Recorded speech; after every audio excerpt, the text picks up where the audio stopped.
yang memikirkan pribadi, orang rajin sholat, orang rajin zakat, orang mujahadah, ahli sholat tahajud, tapi kadang-kadang mohon maaf hatinya masih tergantung alaqah dengan urusan duniawi.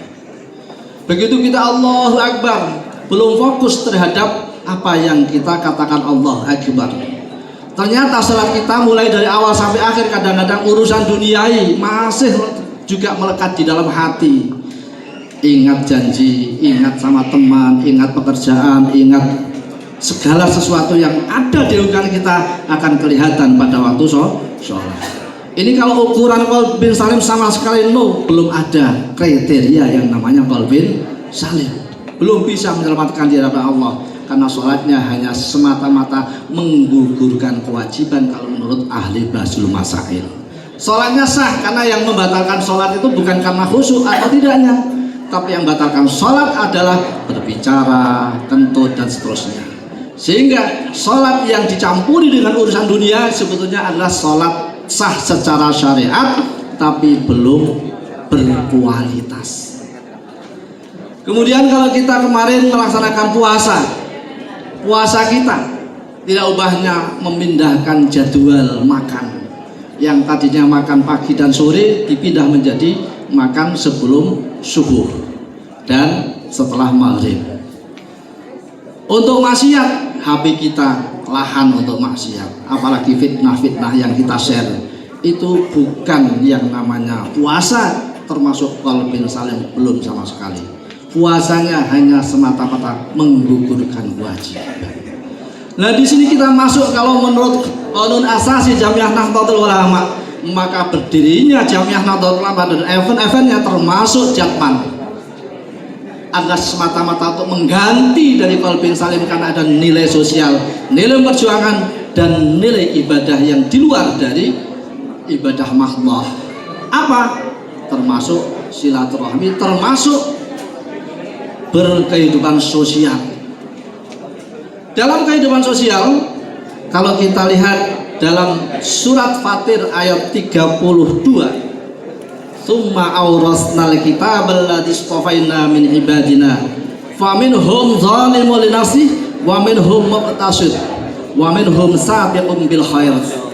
Orang Islam kalau dalam hari ini ada 3 macam. Yang pertama adalah zalimun li nafsihi. Siapa zalimun li nafsihi? Alladzi yaqdi ila ibadihi ala nafsihi. Orang yang hanya berpikir self, dirinya sendiri.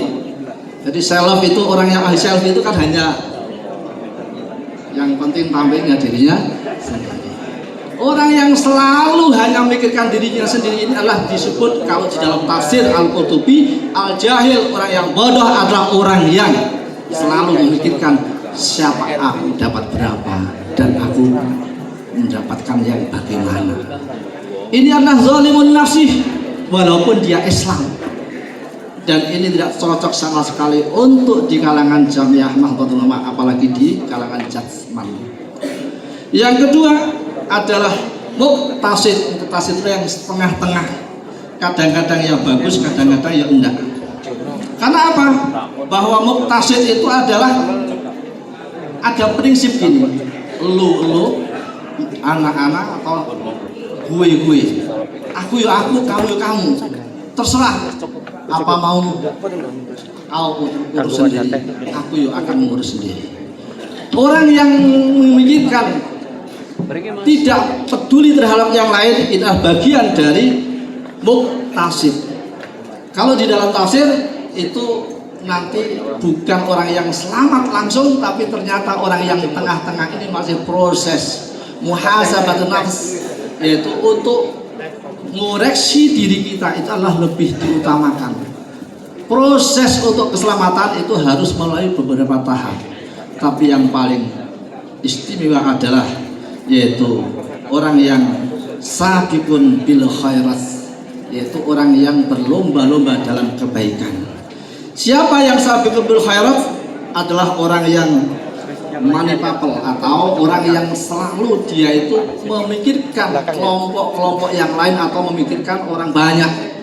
Ini adalah orang yang sabiqun bil khairat. Kenapa sabiqun bil khairat? banyak hadis-hadis yang mendukung terhadap hal ini. Pertama, Rasulullah mengatakan bahwa li'an amsyiya ala khidmati akhi ahabbu ilayya min an taqifa fi hal masjid syahran. Seandainya aku bisa berkhidmah kepada orang lain yang muslim, itu lebih hebat daripada saya bertumpuk, yaitu untuk i'tikaf di Masjid Nabawi selama 1 bulan. Ini dalam hadis seperti itu. Ada sebab yang semacam ini. Apa? Rasulullah pernah juga menceritakan dalam sarahnya. Ternyata dalam Nabi Musa pernah kekeringan selama 7 tahun. Kalau dalam kitab yang namanya sarahnya Ihya itu adalah Hilyatul Auliya. Itu 7 tahun. Coba bayangkan, 7 tahun hampir semuanya hilang semuanya. Tanaman tidak ada yang hidup, hewan mati semuanya, orang yang kurus-kurus. Tapi ada orang yang soleh di sebuah pegunungan, kemudian didatangi orang tersebut untuk mendoakan kepada masyarakat agar bisa makmur. Ternyata apa? Orang tersebut kemudian turun ke bumi, turun ke daerah-daerah, melihat semuanya tidak ada yang hidup tanaman, semuanya gurun pasir semuanya. Dia berdoanya ini, ya Allah, seandainya pasir-pasir ini kau jadikan semuanya tepung atau beras, maka niscaya masyarakat sini akan kenyang semuanya dan bersyukur kepada Engkau, wahai Allah. Setelah itu kemudian Allah menurunkan malaikat dan mengijabahi doa tersebut karena saking tulusnya, ikhlasnya. Maka orang kemudian kenyang, ada yang mengambil dengan karung dan seterusnya, maka barulah dia bersyukur dan turun hujan.